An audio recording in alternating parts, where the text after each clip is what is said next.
Good morning again. Am I mic'd okay? All right. Well, it's always a good idea to start a Unitarian Universalist sermon with a quote from Ralph Waldo Emerson, since he's one of our prophets. And happily, in 1841, he wrote a treatise on prayer, our focus for this morning. He denounces prayer when it serves as a petition to obtain something that one wants to get. Instead, he writes, prayer is the contemplation of the facts of life from the highest point of view. It is the soliloquy of a beholding and jubilant soul. Beholding means grateful. Jubilant derives from make a joyful noise. Make a joyful noise in the world. Yeah. And contemplation of the facts of life from the highest point of view connotes reverence and the humility that comes with reverence. So for Emerson, to pray is to voice reverent, jubilant gratitude. As I've described several times from this pulpit, I join others in speaking of ourselves as religious naturalists. We take nature to mind and to heart. We are grateful and jubilant and reverent and humble for the gift of the natural world of which we are a part. So do religious naturalists have prayers? Most assuredly. The best of these, I would say, come to us from our nature poets.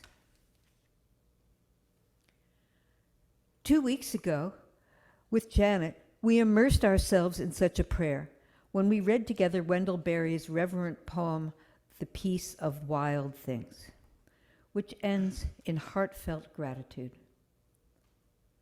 For a time, I rest in the grace of the world, and I am free.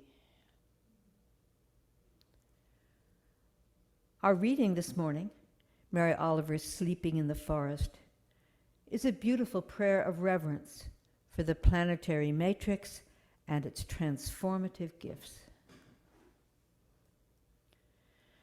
And because I, for one, can never have too much of Mary Oliver, here are two more, where these express jubilation. First is Wild Geese, which is in your hymnal, number 490. You do not have to be good. You do not have to walk on your knees for 100 miles through the desert repenting. You only have to let the soft animal of your body love what it loves. Tell me about despair, yours, and I will tell you mine. Meanwhile, the world goes on. Meanwhile, the sun and the clear pebbles of the rain are moving across the landscapes, over the prairies and the deep trees, the mountains and the rivers. Meanwhile, the wild geese, high in the clean blue air, are heading home again. Whoever you are, no matter how lonely, the world offers itself to your imagination, calls to you like the wild geese, harsh and exciting, over and over, announcing your place in the family of things. And the second is called Mindful.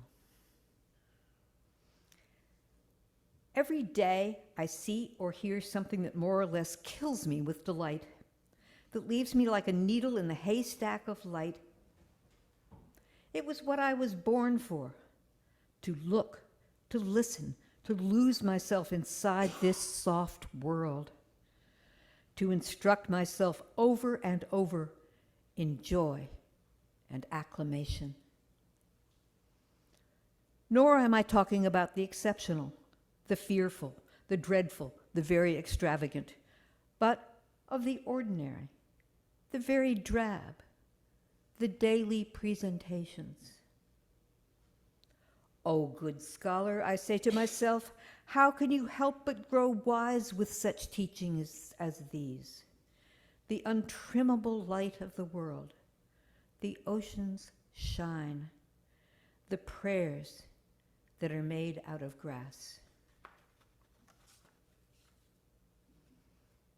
Prayers that are made out of grass. The grace of the world that makes us free. A world that offers itself to our imagination. How better to give voice to the holy? Which takes us to the matter of the Lord's Prayer. During the summer, I attended several Christian services that included, as is always the case, a recitation of the Lord's Prayer. Jesus voiced this prayer in Aramaic, and it is found both in Luke and in Matthew as part of the Sermon on the Mount. Let's remember how it goes in the King James Version, where many of you doubtless know it by heart, as do I. You can say it if you want. Our Father, who art in heaven, hallowed be thy name. Thy kingdom come, thy will be done, on earth as it is in heaven. Give us this day our daily bread, and forgive us our trespasses, as we forgive those who trespass against us. And lead us not into temptation, but deliver us from evil. For thine is the kingdom, and the power, and the glory, forever and ever. Amen. Like the best of the Psalms, the Lord's Prayer, I believe, is both a prayer and a poem, with haunting cadence and language. It expresses reverence, as in the beautiful phrase, hallowed be thy name. But there are deep dissonances for many of us. It addresses a Lord who resides in a heaven that is separate from the earth, a personality who creates and has power over. And it is a petition, which Emerson excoriated, not only for daily bread, but also for forgiveness and deliverance and residence in the heavenly kingdom that is to come. Those of us whose religious sensibilities don't include these concepts have troubles relating to this prayer. So this led me to wonder, has anyone rewritten the Lord's Prayer so that it expresses jubilant and reverent gratitude to Mother Nature? So I went to the Unitarian Universalist Association website, thinking that just as many of the hymns in our hymnal have been given new words, so might there be UU versions of the Lord's Prayer. I found a page called the Lord's Prayer Revised, but to my surprise, there were only 2 entries, both of which were posted in 2015. So I'll go ahead and read them. Here's the first. Indwelling God, who art infused throughout all existence, we hallow thee with many names. Thy kingdom is within the human heart. We accept life for all that it can be on earth as throughout all creation. May we continue to draw sustenance from the earth, and may we receive forgiveness equal to our own. May we ever move from separation toward union, to live in grace with love in our hearts forever and ever. Amen. And here's the second one. Creator and creation, we are here, and we know paradise is beyond our reach, yet at our fingertips. Here the sacred is revealed, and we hope for peace and restoration of the soul. We acknowledge that we are not in charge and relinquish control. Let the realm of humanity be transcended by all that is holy. We know we are not powerless, but also not all powerful, for we walk in eternal time. Amen.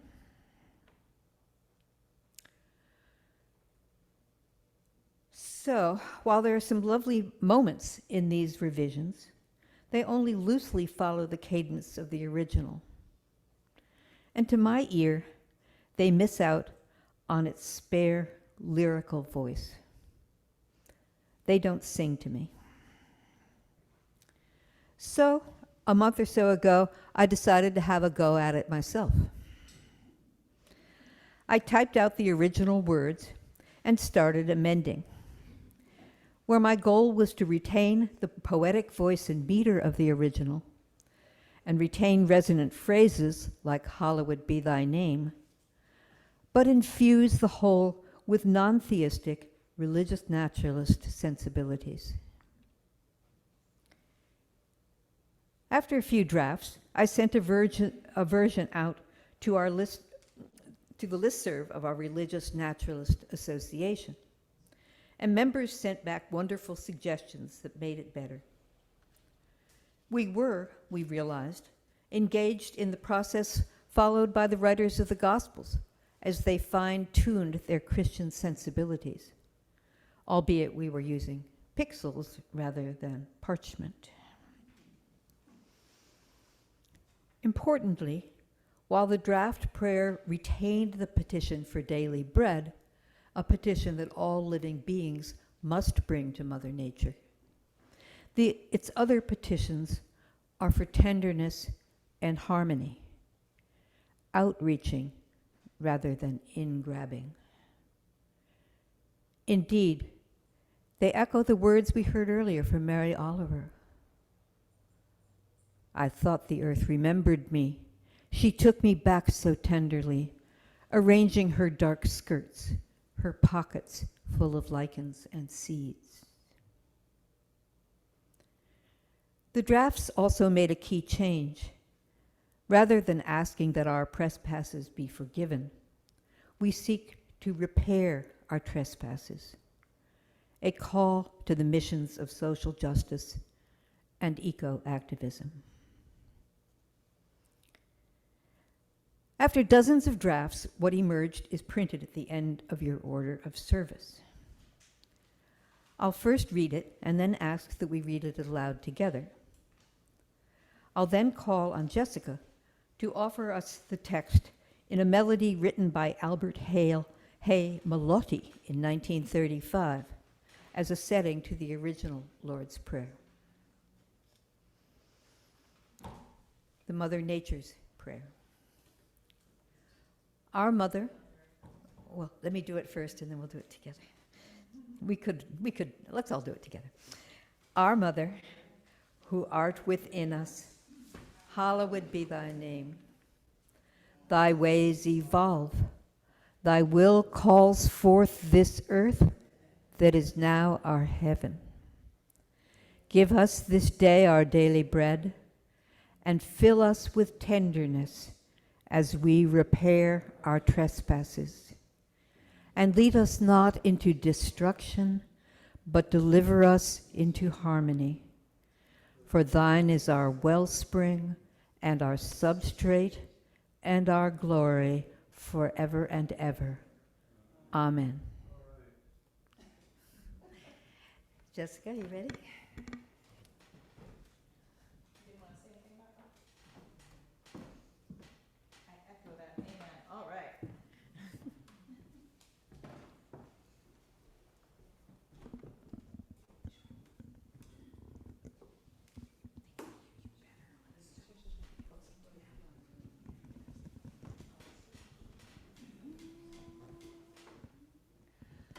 Our Mother,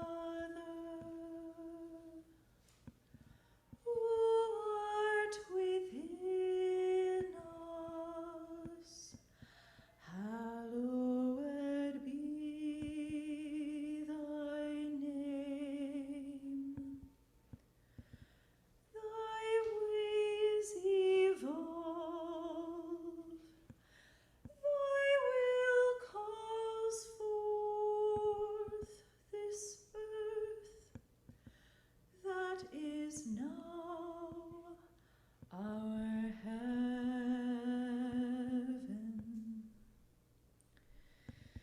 Give us this day our daily bread, and fill us with tenderness as we repair our trespasses. And lead us not into destruction, but deliver us into harmony. For thine is our wellspring, and our substrate, and our glory forever.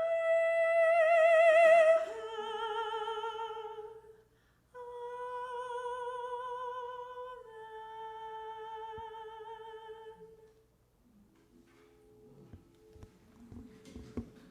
May it be so.